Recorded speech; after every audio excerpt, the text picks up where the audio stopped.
this world where we are running every day, doing our jobs, let us take some moments to appreciate that we have life in the whole universe, in distant galaxies.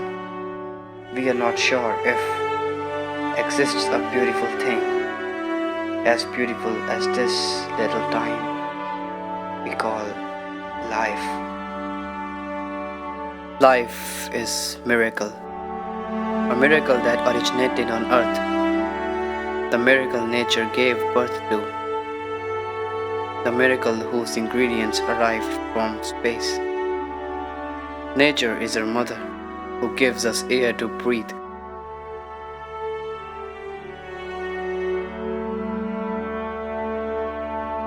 water to drink, warmth to our body,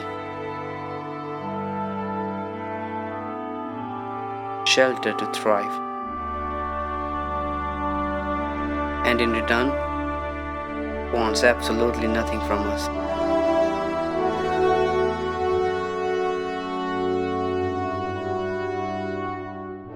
It would still survive if we are gone, vanished.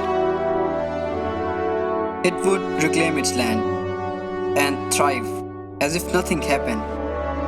It's not nature who is dependent on us. It's us, humans, and other animals that are dependent on nature. So let us love nature, take its care, and contribute something for this good cause.